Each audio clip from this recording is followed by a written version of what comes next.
What's up, chat? What's up, good people? What's up, world?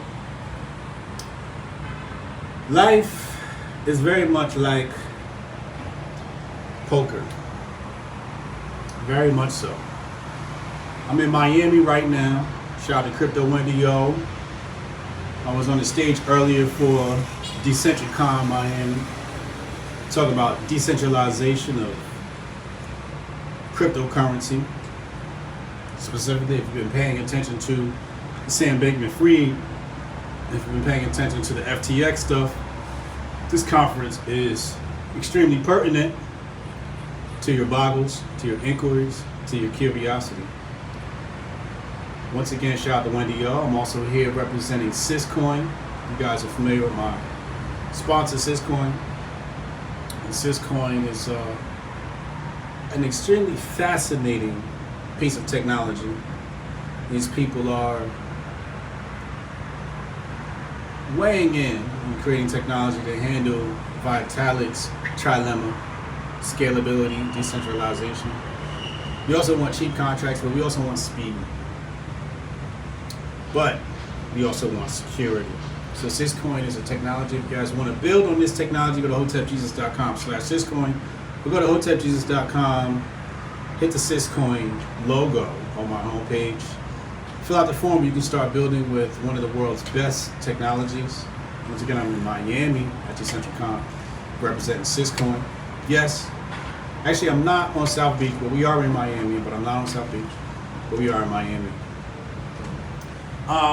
Let's get into our subject matter for today. Very interesting. You know, when you're around great people, you have great conversations. So today's conversation, Hotep family, today's conversation is quite interesting because it was inspired by very inspirational people, very intelligent people. Whenever you're in the cryptocurrency world, you're going to run into smart people.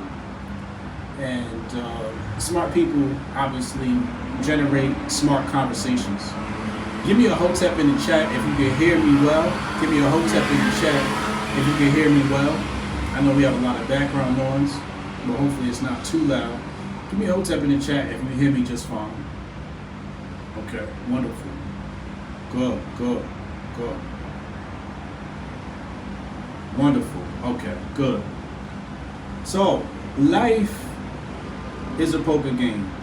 Now, poker is held in a building of some sort. And to make things simple, this building has 3 floors. On the first level, you have many poker tables, and these poker tables have dealers. However, the dealers are unoccupied, they're unbusy, may even be bored. Because the people down there haven't made the transition to becoming players. They haven't put anything on the table to risk. So you have a bunch of people in this lobby. Many of them are lost. Many of them are lost. They don't know. They don't even know what to do. They don't know that, you know, there are poker tables and what they can do with them. They just see tables, but they don't know that they can put some chips down and put some skin in the game. Start investing in themselves. Take some chances. Take on risk. That's what life is about. Life is about mitigating risk. Okay? Now there's other people on this floor, and these individuals have their hand out. They're looking for handouts. That's what they're looking for. They're looking for handouts. Many of them LARP as socialists, communists, or progressives.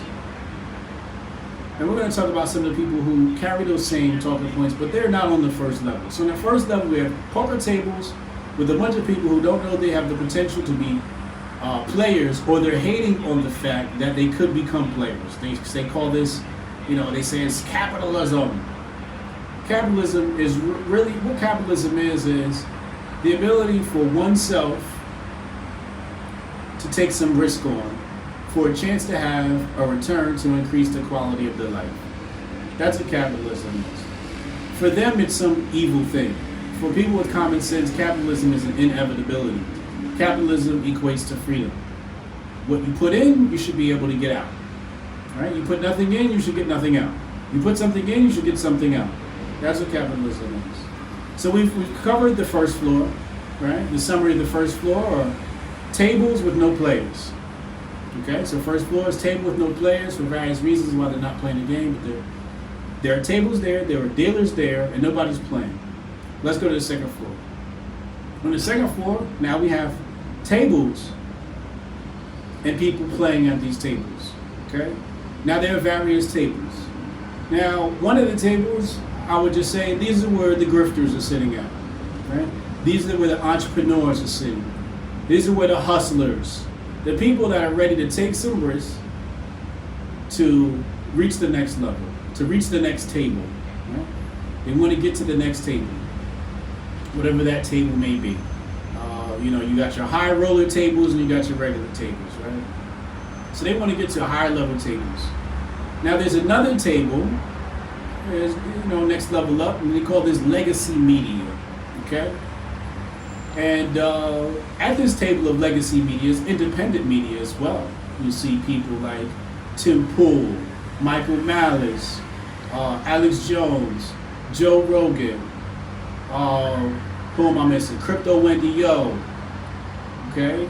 You have this independent media that's a massive force. And they're at the table playing with legacy media. Sometimes these people may be journalists, news broadcasters, etc., etc. Then there's another table. This table is full of politicians. Okay? And the politicians, what they try to do is they try to bribe the people at the grifter table, the influencer table. Okay? And some people take the bribe, and some people want to work with people who match their ethics and morals, and they take their bribes. But there are bribes being taken or not taken from the political table. Now, above the political table, you have your donor class. These are the people that are actually, now this is where you're dealing with some high rollers, okay? And these high rollers are donating and funding political campaigns. So the money is obviously going to trickle down to the grifter table where they start gambling, they're putting their stain, they're skinning the game, etc., etc. Right? So you have these different tables. So you got your grifter class, you got your media class, and me and Uncle Hotep, Ken and Hotep, we are at both tables, right? Sometimes we put our chips in the grifter table, and the influencer table, and then sometimes we're sitting at the media table, right? We're putting out media and we're challenging legacy media, okay? Independent media. Gutfeld is another example of somebody in media who is very much a mind that challenges legacy media. The type of stuff you see on Gutfeld, you won't see anywhere else. That's why he's so successful. That's why he's the #1 show on late night TV. So you also have him playing at this table as well. I did not want to exclude that. Now, we've covered these tables, right? You got your grifter table, table where they're playing poker. They got skin in the game. They got chips on the table. They're taking on some risks. He said some people eating at the kids' table. It's definitely some people eating at the kids' table. They probably on the first floor somewhere, okay? Now, so we have your grifter table, hustler table, entrepreneur, right? Those tables. You have your media table, which we have legacy media and independent media throwing their chips on the table. We have our politician table, right? This is where you get your Joe Bidens, your Herschel Walkers, your DeSantis's, Trumps, etc., etc. So they're at that table. Then you have your donor class that sits above all these, and the money sort of trickles down from them. Then you have the bank table. Now the bank table, that's the table you really want to be playing chips at. That's a whole nother level of playing the game, okay? And everybody really wants to get to the point where they're the financiers of everything, right? They're the ones that are running Wall Street. They're the ones that are handling venture capital. Another table before venture capital could be your angel investor table. So you have that table as well, and that's over in the section with the big ballers, with the junior ballers. And you got your VC money, your investment money, you got your private capital, you got your commercial capital, etc., etc. That's a table, you'd like to be at. For example, Tyler Perry is an individual who's in that realm, right? When Tyler Perry wants to put a film together, he doesn't have to ask Hollywood. He can fund the film and film it at his film studios. So he's at the table over there with the VCs, the people that are putting, let's call them producers, executive producers. These are people that are funding projects, okay? And that's a table you want to get to where you're funding projects, okay? So you have that table. Now we understand this second level and the various tables that sit on this second level. There's a third level. And nobody knows what's going on at the third level of this building. However, in order to even have a glimpse of this level, to understand what's going on at the third level, you would have to be at the funding table. So you have to go through these various tables, put your chips in the game, win a bunch of hands to get to the funding, the executive producer table. And once you are at the executive producer table, you actually don't need an invitation to see the third level. You start to interact with them by default. You start to see them out the corner of your eye. They come from the third level, they walk past you, etc., etc. But you have a glimpse. You have an option of fully going to that level and playing at that level. This is your George Soros level, okay? This is your oligarch, okay? This is the oligarch level. We don't know what happens in the oligarch level and the various organizations that operate as conglomerates of oligarchs. The truth is, until you reach the third level, you are but a pawn in the game. Maybe a bishop, maybe a knight, maybe a rook. But you are not going to affect change as quickly as someone in the oligarch class. Your Jeff Bezos, your Bill Gates, these type of people. This is your oligarch level, the massively influential, and the various names who don't appear on your Forbes website, richest people, the people they don't mention. It's a lot of people they don't mention. Elon Musk. Elon Musk is definitely someone who's operating at this level. This is your oligarch level. Now, Elon Musk controls, I'm glad you brought that up, Elon Musk controls Twitter. And I've said this before, we discussed this today at a dinner, having some beers. Twitter is not real life. Twitter creates real life. And whoever controls that platform has a tremendous power over the minds of people. And that's why you see legacy media not wanting to put their money there. We see that with Apple. Apple is withdrawn advertising from the platform because they don't want to support a free mind, a freer mind. They want to control your minds. And they're sitting at that third level, but because they don't have that apparatus of Twitter under their control, they are going to divest from it. So we're at a very precarious situation in life.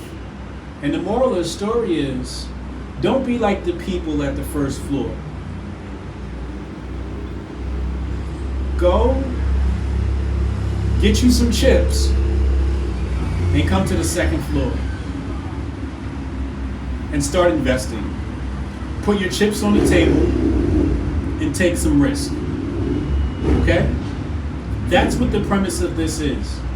You get your chips together and you take some risk.